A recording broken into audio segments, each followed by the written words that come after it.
Wisdom, the final frontier to true knowledge. Welcome to Wisdom Trek, where our mission is to create a legacy of wisdom, to seek out discernment and insights, to boldly grow where few have chosen to grow before.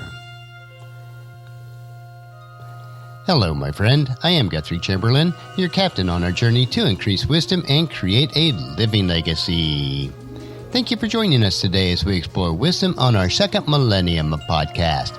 This is day 1346 of our trek, and it is Worldview Wednesday.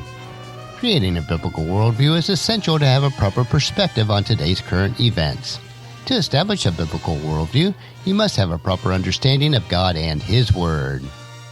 Our focus for these several months on Worldview Wednesday is Mastering the Bible through a series of brief insights. These insights are extracted from a book by the same title from one of today's most prominent Hebrew scholars, Dr. Micheal S. Heiser. This book is a collection of insights designed to help you to understand the Bible better. When we let the Bible be what it is, we can understand it as the original readers did and as the original writers intended. Each week we'll explore 2 additional insights. So today's topic is Mastering the Bible, Messianic Prophecy. Insight number 47. The servant of Isaiah is both an individual and the collective nation of Israel. We immediately think of the Messiah at the mention of the servant in the book of Isaiah. This is natural, since the one whom the prophet said would be led like a lamb to the slaughter, Isaiah chapter 53:7, and have our sins placed on him, Isaiah chapter 53:6, is called God's servant twice, Isaiah 52 verse 13 and 53 verse 11. But the servant of Isaiah is often not an individual messianic figure. In several passages, Israel is the servant. For example, in Isaiah chapter 41 verse 8, God speaks, "But as for you, Israel, my servant, Jacob, my chosen one, descended from Abraham, my friend." But in the very next chapter, God sends a servant to the nation of Israel, Isaiah chapter 42:1 and verses 18 through 25. Then the prophet moves back to the more corporate servant of Israel in the chapters that immediately follow. Let me read several verses as an example. Isaiah chapter 44 verses 1 and 2.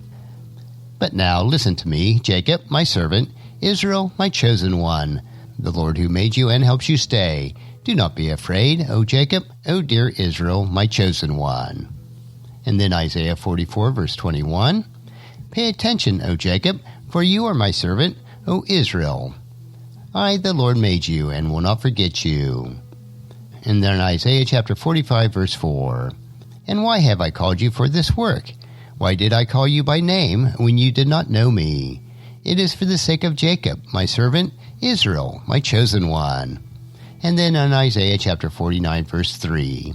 "He said to me, you are my servant, Israel, you will bring me glory." Oddly enough, the final reference sets up the transition back to an individual servant whom God sends to Israel in Isaiah chapter 49 verse 5.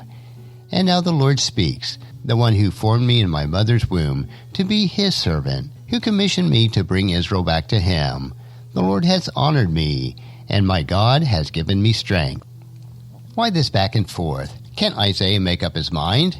There is a good reason both portraits are in Isaiah. Throughout the Old Testament, the nation was represented by a single individual and by language describing a single figure. Israel is called God's son, Exodus chapter 4 verses 22 and 23.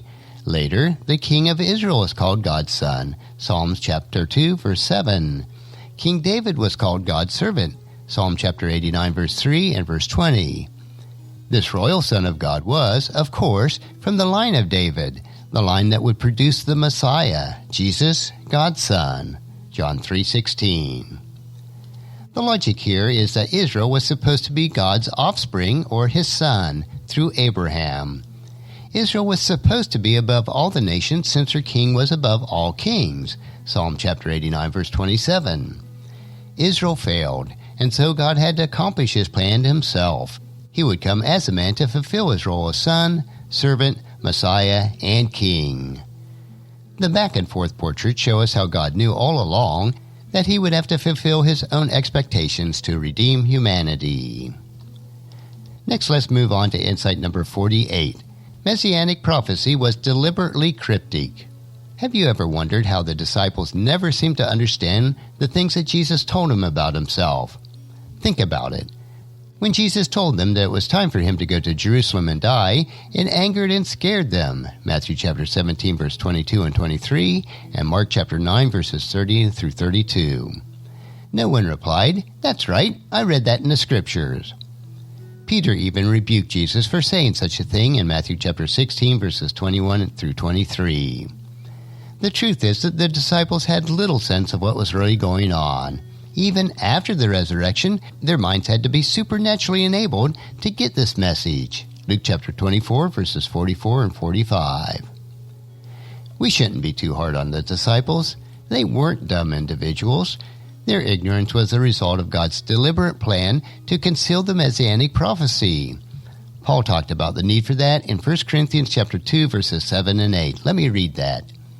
No, the wisdom we speak of is the mystery of God, his plan that was previously hidden, even though he made it for our ultimate glory before the world began.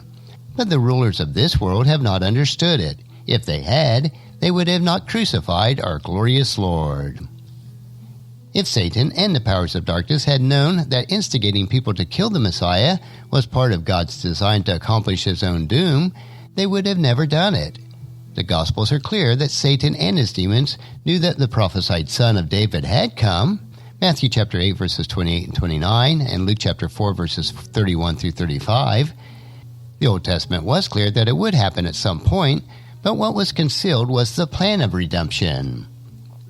Let's take Isaiah chapter 53 as an example. It is clear that God's servant would suffer for sin, but the Hebrew word translated Messiah, that is Mashiach, never occurs in this passage. It occurs only once in all of Isaiah, and even then, it is used of Cyrus, a pagan king. The word does not occur in Jeremiah or Ezekiel, and is only found once in the minor prophets, in Habakkuk chapter 3, verse 13, where it speaks of the nation. The occurrence in Psalm refers only to Israel's king. Only a handful of them are quoted in the New Testament authors of a Messianic king, and their application only becomes apparent after Jesus' death and resurrection. The label, Son of God, isn't helpful, since Israel is called God's son in Exodus chapter 4, verses 22 and 23, and the kings like David also had that title. As shocking as it sounds, there isn't a single verse in the Old Testament that refers to a suffering Messiah who would be God's incarnate, die, and rise again, and that is deliberate. What we do get in the Old Testament are all the pieces of the profile, scattered in dozens and even hundreds of places. This portrait can only be discerned after the fact. The plan of salvation was a cosmic chess game that had to be won. The rest of prophecy unfolds in the same way, in fulfillments hidden in plain sight. And that will conclude this week's lesson on another 2 insights from Dr. Heiser's book, Mastering the Bible. Next Worldview Wednesday, we will continue with 2 additional insights.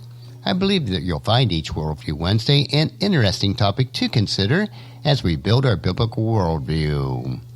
Tomorrow, we will continue with our 3-minute humor nugget that will provide you with a bit of cheer, which will help you to lighten up and live a rich and satisfying life. So encourage your friends and family to join us, and to come along with us tomorrow for another day of Wisdom Trek, Creating a Legacy.